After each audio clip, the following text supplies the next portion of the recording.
সারা দেশে ছাত্র জনতার বৈষম্যবিরোধী আন্দোলনে ক্ষমতাচ্যুত হয় আওয়ামী লীগ। দমন পীড়নে স্বৈরাচার আখ্যা পাওয়া দলটির হাতে প্রাণ হারাতে হয়েছে অনেক নিরস্ত্র শিক্ষার্থীকে। এর মধ্যে মীর মাহফুজুর রহমান মুগ্ধ, জুলাই বিপ্লবের একজন বীর শহীদ। সম্প্রতি মীর মুগ্ধ নামে কেউ মারা যায়নি কিংবা মুগ্ধ এবং স্নিগ্ধ একই ব্যক্তি দাবি করে একটি তথ্য সামাজিক যোগাযোগ মাধ্যমে ছড়িয়েছে। তবে ফেসবুকে ছড়িয়ে পড়া দাবিগুলো সম্পূর্ণ মিথ্যে বলে জানিয়েছে অন্তর্বর্তী সরকারের প্রধান উপদেষ্টার প্রেস উইং। বুধবার ২০ নভেম্বর রাত থেকে মুগ্ধর মৃত্যুর বিষয়টি নিয়ে বিতর্কিত দাবি ছড়িয়ে পড়ে সামাজিক যোগাযোগ মাধ্যমে। দাবি অনুযায়ী মুগ্ধ এবং স্নিগ্ধ আসলে একই ব্যক্তি এবং মুগ্ধ নামে কেউ ছিল না। বৈষম্যবিরোধী ছাত্র আন্দোলনে মীর মুগ্ধ নামের কেউ শহীদ হননি।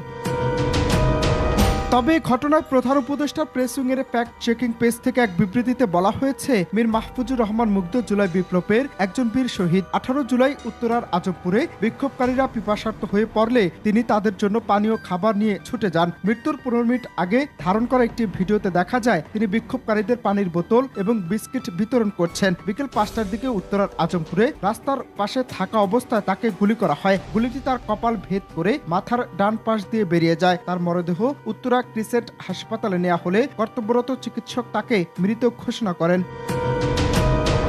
আবার মুগ্ধর শাহাদাত বরণ তার আগের দৃশ্য বাংলাদেশের প্রায় প্রতিটি গণমাধ্যমে প্রকাশিত হয়েছে। গত ২৯ জুলাই দেশের একটি শীর্ষ গণমাধ্যমে প্রকাশিত এক প্রতিবেদনে বলা হয়, মুগ্ধ ২০২৩ সালে খুলনা বিশ্ববিদ্যালয়ে গণিতে স্নাতক শেষ করেন। ঢাকায় ফিরে মার্চ মাসে ভর্তি হয়েছিলেন বাংলাদেশ ইউনিভার্সিটি অব প্রফেশনালসে তিনি MBA করছিলেন। পাশাপাশি ফ্রিল্যান্সিং করতেন তিনি। প্রতিবেদনটিতে আরো বলা হয়, ১৮ জুলাই উত্তরায় আজমপুরে সংঘর্ষের মধ্যে গুলিবিদ্ধ হয়ে ঘটনাস্থলে মারা যান মুগ্ধ। সেদিন তিনি লেমিনেটিং করা বিইউপির আইডি কার্ড অর্থাৎ পরিচয়পত্র গলায় ঝুলিয়ে রেখেছিলেন। গুলি লাগার পর আইডি কার্ডের ভেতরে রক্ত ঢুকেছিল, রক্ত শুকিয়ে গেছে। মুগ্ধর পরিবারের সদস্যরা রক্তমাখা কার্ডটি সেভাবেই রেখে দিয়েছেন।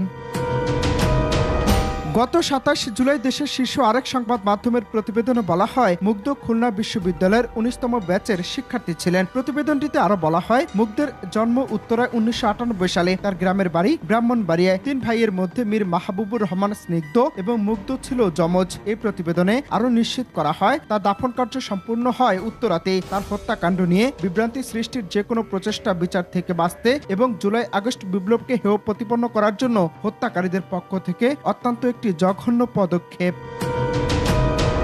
এদিকে রিউমার স্ক্যানার টিমের অনুসন্ধানে জানা গেছে, মুগ্ধ এবং স্নিগ্ধ দুজন পৃথক ব্যক্তি। তারা দুজন যমজ ভাই। ফেসবুকে যে তথ্য ছড়ানো হয়েছে সেটি গুজব হিসেবে বিবেচিত হয়েছে সর্বমহলে। তবে শহীদ আবু সাঈদকে নিয়ে ব্যাপক আলোচনা হলেও মুগ্ধকে নিয়ে কেন আলোচনা হয়নি সেটা নিয়ে নানান মহলে হাজার প্রশ্ন। অন্যদিকে আবু সাঈদের পরিবারকে নিয়ে দেশের উচ্চপদস্থ মহলগুলো ভাবলেও কেন প্রকাশ্যে সম্পূর্ণরূপে আলোচনায় নেই শহীদ মুগ্ধের পরিবার, সেটা নিয়েও প্রশ্ন থেকে যায়। অনন্ত হাসান মাসুদ, বাংলা টিভি, ঢাকা।